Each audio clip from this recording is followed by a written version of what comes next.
నిమిషాలలో నొప్పి లేకుండా వేడికోస్ స్వయం చికిత్స. ఆవేశ హాస్పిటల్, హైదరాబాద్.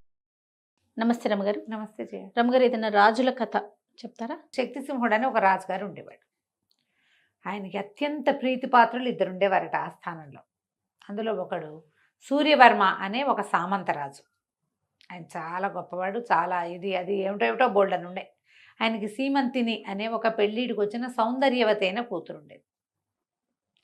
అక్కడి నుంచి మన రాజుగారికి అత్యంత ప్రీతిపాత్రుడు ఇంకొకడు, ఇతను చంద్రగుప్తుడని రాజుగారి ప్రధాన అంగరక్షకుడు. అబ్బాయి చాలా మంచివాడు, చాలా చురుకైనవాడు. వాళ్ళ నాన్న తాతల కాలం నుంచి ఈ రాజ్యంలోనే ఉన్నారు వాళ్ళు. రాజుగారికి ఈ చంద్రగుప్తుడు అంటే మహా ఇష్టం. సూర్యవర్మకి చంద్రగుప్తుడికి పెద్ద ఏం పడుతున్నట్టు ఏం కనపడేది కాదు, కానీ గొడవలేం లేవు. అయితే ఏమైంది, ఈ సీమంతిని ఈ చంద్రగుప్తుడు ప్రేమించాడు. వాళ్ళిద్దరూ ప్రేమించుకున్నారు. కొంతకాలం గడిచాక ఈ చంద్రగుప్తుడు ఏం చేశాడు, రాజుగారికి చెప్పాడు, నేను సూర్యవర్మ గారి కూతురుని ప్రేమిస్తున్నాను, ఆమె కూడా నన్ను ప్రేమిస్తోంది, వివాహం చేసుకోవాలనుకుంటున్నాం అని చెప్పేసరికి రాజుగారు అంటే మనం చాలా సంతోషించాడు. ఇద్దరు తనకు ఆప్తమిత్రుడు. వీడంటే చాలా ఇష్టం కుర్రాడంటే. సూర్యవర్మ తన ఈడువాడు, తనకు చాలా ఇష్టడు. సరే, ఒకరోజు సూర్యవర్మని మధ్యాహ్నం భోజనాన్ని పిలిచి, మీ అమ్మాయిను చంద్రగుప్తుడు ఒకళ్ళనొకళ్ళు ప్రేమించుకుంటున్నారట, చక్కగా పెళ్లి చేద్దామా మనం అని అడిగాడు. ఆయన సంతోషంగా అడిగేసరికి సూర్యవర్మ కొళ్ళు మండిపోయింది. మొహం చెట్లిచ్చి, నేనేమో రాజవంశానికి చెందినవాడిని, వాడేమో ఉద్యోగి, మా పిల్ల వాడిని ప్రేమించడం నేను నమ్మను, అలాంటివేమీ జరగలేదు, వాడు మీకు ఏదో అబద్ధాలు చెప్పాడు, మీకు వాడి మీద ఉన్న ప్రీతిని ఎక్స్ప్లాయిట్ చేయాలని చూస్తున్నట్టున్నాడు, రాజవంశంలో చేరటానికి వాడు ఎత్తేస్తున్నాడు అన్నట్టుగా ఆయన అన్నాడు. అన్నాక ఈయన అన్నాడు, రాజుగారి శక్తిసింహుడు, నేను అట్లా అనుకోను, చంద్రగుప్తుడు నాతో అబద్ధం ఆడే సాహసం చేయడు, నువ్వు మీ అమ్మాయిని కనుక్కోమన్నాడు. సూర్యవర్మ గారు హుటాహుటిన వాళ్ళు ఊరు వెళ్ళిపోయి కూతుర్ని కేకలేసి అడిగాడు, ఏమిటమ్మాయి ఏమిటి సంగతి అంటే, ఆ అమ్మాయి అవును, నేను చంద్రగుప్తుని ప్రేమిస్తాను, చంద్రగుప్తుని పెళ్లి చేసుకుంటా, లేకపోతే నేను పెళ్ళే చేసుకొని దిక్కుని చోటు చెప్పుకోను. ఆయన చాడా మడా కేకలేసాడు కూతురు. మన వంశం ఏంటి, వాడి వంశం ఏంటి, వాడు ఉద్యోగి, వాడిని పెళ్లి చేసుకోవటం ఏమిటి, బ్యాడ్ ఐడియా, వెరీ బ్యాడ్ అన్నాడు. ఏం చేస్తుంది ఆ పెళ్ళి, ఏం చేస్తుంది, ఓ రోజు ఉత్తరం రాసి వచ్చేస్తున్నా అని చెప్పేసి చంద్రగుప్తుడి ఇంటికి వెళ్ళిపోయింది. అక్కడ ఓ పురోహితుడు ఎవరో ఉన్నారు వాళ్ళ ఇంటి దగ్గర. ఆయన ఏం చేశాడు, చటుక్కుని వీళ్ళిద్దరికి చక్కగా ముహూర్తం చూసి పెళ్లి చేసేసాడు. పెళ్లి చేసేసుకున్నాక వీళ్ళిద్దరు అడవికి వెళ్ళిపోయారు, ఇంకా ఊళ్ళో ఉండాల. రాజుగారు ట్రై చేసినా తాము పెళ్ళి అవ్వలేదు కదా, ఇంక ఇక్కడ ఉండకుండా అడవిలోకి వెళ్ళి కాపురం పెట్టుకున్నారు. ఆ అడవిలో ఏముంది, అక్కడ ఒక మాన్యం ఉంది.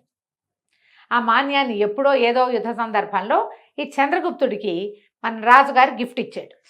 అందులో అశోక చెట్లు ఉన్నటువంటి అడవి, అది అన్ని అశోకాలే. అక్కడ ఒక కుటీరం నిర్మించుకుని వాళ్ళిద్దరూ కులాసాగా ఉండటం మొదలుపెట్టారు. సూర్యవర్మ ఎప్పుడైతే తన కూతురు కనపడలేదో, ఎప్పుడైతే పెళ్ళైపోయిందని వార్త వచ్చిందో, ఎప్పుడైతే వెళ్ళిపోయారనే విషయం అర్థమైపోయిందో, రేమని రాజుగారి దగ్గరకు వచ్చి, హాత్తేరి మా పిల్లని మీ వాడు లేవదీసిపోయాడు, నా పిల్లని నాకు అప్పచెప్పండి అనేసరికి రాజుగారికి ఏం చేయాలో తెలియదు. వాళ్ళిద్దరు ప్రేమించుకున్నారు, ఏమనాలి, ఏదో చూసి చూడనట్టు ఊరుకున్నాడు. ఎన్ని రోజులు గడిచినా సూర్యవర్మ గారు దాని మీద వదిలిపెట్టక నువ్వు ఎలాగైనా సరే మా పిల్లని నాకు అప్పచెప్పాల్సిందేనని అంత చుట్టుపక్కల అన్ని చోట్ల గొడవ మొదలుపెట్టాడు. ఎక్కడా కుదరలా. సరే, ఒకరోజు ఏం చేశాడు, సభలో లేచి నిలబడి అందరి ముందు చెప్పాడు, మా అమ్మాయిని మా పిల్లకి ఇష్టం లేకుండానే అతను బలవంతంగా తీసుకెళ్ళిపోయాడు. ఏమన్నదని అబ్డక్షన్ అంటారు, ఎత్తుకుపోయారు, కిడ్నాప్ చేశాడు, ఎక్కడో తీసుకుపోయి అడవిలో పెట్టేసేసాడు, నా పిల్లని నాకు దక్కనకుండా చేశాడు, మా అమ్మాయిని నాకు వెతికించి ఇవ్వాల్సింది, వాడిని శిక్షించవలసిందే అని సభలో అడిగాడు. ఇప్పుడు కాదని అనలేడు రాజుగారు. నలుగురు ముందు అడిగినప్పుడు చూసి ఊరుకోవయ్యా అంటే మిగిలిన వాళ్ళు ఏమంటారంటే, ఎవరి పిల్లనైనా ఎవడైనా లేవ తీసుకుపోతే మేము ఒప్పుకోవాలా, అంతేగా, రాజే సపోర్ట్ చేస్తే ఎట్లా, సరే ఇంకేమీ చేయలేక, సరే కొంత సైన్యాన్ని ఇస్తాను, మీరే వెళ్ళి తెచ్చుకోండి అన్నాడు. తెచ్చుకోండి అంటే కొంతమంది ముందు సైన్యాన్ని పంపించారు. ముందు సైన్యం వెళ్ళింది. వెళ్ళేసరికి వాళ్ళలో ఒక్కడి కూడా ఈ చంద్రగుప్తుడి మీదకి వెళ్ళే ఇష్టము లేదు, ధైర్యము లేదు. వాళ్ళు కలిసి కాపురం చేస్తున్నారండి, మీ అమ్మాయి హాయిగానే ఉందని చెప్పారు.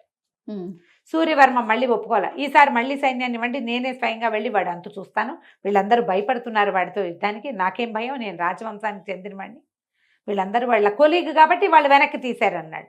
ఈసారి గుంపంతా పోయేసరికి ఇతనేం చేశాడు, ఎప్పుడైతే చాలామంది జనాలు వస్తున్నారో చంద్రగుప్తుడు ఈ అమ్మాయిని అడవిలో ఇంకో కొంచెం లోపలికి ఒక సేఫ్ ప్లేస్కి పంపించేశాడు. ఈ సీమంతిని పంపించేసి కుటీరంలో ఒక్కడే ఉన్నాడు. జనం అంతా వచ్చేసేసరికల్లా ఇతను లోపల నుంచి బయటకు వచ్చాడు చంద్రగుప్తుడు. ఏంటండి మీకు శౌర్యం తక్కువైందా, ఇంత గుంపునేసుకొచ్చారేంటి, మీకు అంత సరదాగా ఉంటే యుద్ధం చేద్దాం రండి అని కత్తి తీసాడు. తీసేసరికల్లా ఈయనకి కత్తి యుద్ధం చేయడం ఇష్టం లేదు. నా పిల్లని నాకు అప్పచెప్పు, నీతో యుద్ధం చేయడానికి రాలేదు, నేను పిల్లని తీసుకెళ్ళడానికి వచ్చానంటే మిగిలిన వాళ్ళంతా అసహించుకున్నారు. ద్వంద్వ యుద్ధానికి పిలిచినప్పుడు నో చెప్పకూడదు. అతను పిలిచాడు కదా రండి యుద్ధం చేద్దామని. అసహ్యంగా పెట్టుకున్నారు వాళ్ళంతా మొహాలు, ఎవరికీ నచ్చల. సరే మా పిల్లని వెతుక్కురండి అన్నారు. లోపలికి వెళ్ళి అంతా వెతుక్కొచ్చారు. పిల్ల లేదు. పిల్ల లేకపోతే ఈయన అన్నాడు సరే ఇంకేం చేస్తాం, మళ్ళీ వెనక్కి వెళ్ళిపోయారు. వెనక్కి వెళ్ళిన తర్వాత మళ్ళీ రాజుగారి దగ్గరికి ఇంకోసారి వెళ్ళి అడిగాడు, మా అమ్మాయిని నాకు అప్పచెప్పాల్సిందే మీరండి. పిల్ల పెళ్లి చేసుకుని వాడితో కాపురం చేస్తున్న పిల్లని తెచ్చుకుని తను ఏం చేస్తాడు, ఒక ఈగో అనమాట. చాలా మందికి ఉంటుంది చూడు, పిల్లలు కాపురాలు చేస్తూ కడుపుతో ఉన్నా సరే ఆ అల్లుడిని చంపేయాలి, ఆ కూతుర్ని చంపేయాలి, అవే ఉద్దేశాలు ఉంటాయి. ఆ కాస్త అయిపోయాక ఇక మనం ఎందుకు, ఏం మిగులుతుంది పరువు, వాడితో కాపురం చేసిన పిల్లని తెచ్చుకుని వీళ్ళు ఏం చేస్తారు, చాలా మంది చేస్తారు ఇప్పటికీ కూడా తండ్రుల్లో చుట్టాల్లో ఈ రకమైన ఈగో పద్ధతి, పరువు హత్యలు అవే కదా. అవే కదా.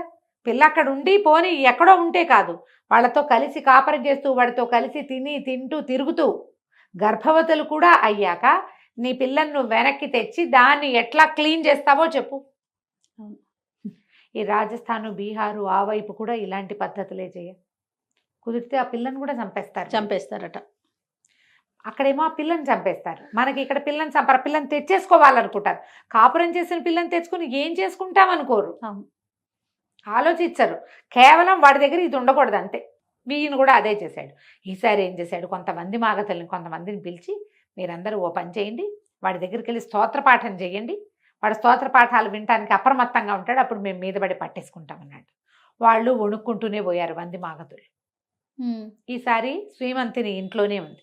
ఓహో, ముందు వంది మాగధులు వెళ్ళేసరికి వెళ్ళిన వాళ్ళు నువ్వు అంతవాడివి ఇంతవాడివి, నీలాంటి వాడు గొప్పవాడు ఎవరు లేరు, మీ నాన్న అంత గొప్పవాడు, మీ తాత ఈ యుద్ధంలో వీళ్ళని గెలిచాడని స్తోత్ర పాఠాలు చేస్తుంటే అతను స్థిమితంగా కూర్చుని వింటున్నాడు. కత్తిడాలు ఏమీ లేవు దగ్గరలో, వాడి చేతిలో కత్తి ఉంటే చెండ ప్రచండు వాడు. కూర్చుని ఉన్నవాడు ఏం చేస్తాడు, ఆ కత్తి కోసం వాడు వెళ్ళే లోపలే వాడిని పట్టేసుకోవచ్చు. ఈ సూర్యవర్మ ఏం చేశాడు, ఒక 50 మంది సైనికులతో ఒక్కసారి ఆ కుటీరం మీద పడి ఈయన కాళ్ళు చేతులు పెడరెక్కలు విరిచి పట్టేశారు ఆ చంద్రగుప్తుడు. నా పిల్లని నాకు అవి చెప్పి అమ్మాయిని కూడా వెంబడి, అమ్మాయి ఏడ్చుకుంటూ వచ్చింది. సరే తీసుకొచ్చేసరికల్లా చంద్రగుప్తుడు ఏమంటాడు, వివాహం అయింది 8 నెలల నుంచి కాపురం చేస్తున్నాం, ఫలానా పురోహితుడు ఫలానా దేవాలయంలో ఫలానా చుట్టుపక్కల మధ్యలో నా పెళ్ళయింది, నేను ఆమెను ఎత్తుపోలేదు, ఆమె నాతో స్వయంగా వచ్చింది, నన్ను ప్రేమిస్తోంది, నాతో భార్యగా ఉంది, ఆమెను విడిచే ప్రసక్తి లేదంటాడు చంద్రగుప్తుడు. నా ఇష్టం లేకుండా నేను కన్యాదానం చేయకుండా నా పిల్లకి పెళ్ళేట అవుతుంది అంటాడు సూర్యవర్మ. ఆయన ఆ పాయింట్లోంచి దిగడు, ఇతను ఈ పాయింట్లోంచి దిగడు. రాజుగారికి విసుగుబుట్టి చిచ్చి దిక్మాల్గోల, ఓ పని చేయండి, ఆకురాలు కాలం అంతా కూతురు సూర్యవర్మ దగ్గర ఉంటుంది, చిగురించి చెట్లు చిగురించి మళ్ళీ ఆకురాలే కాలం వచ్చేదాకా చంద్రగుప్తుడి దగ్గర ఉంచుకోవచ్చు. 6 నెలలు నువ్వు 6 నెలలు నువ్వు ఉంచుకోండి అంతేనని తీర్పిచ్చాడు.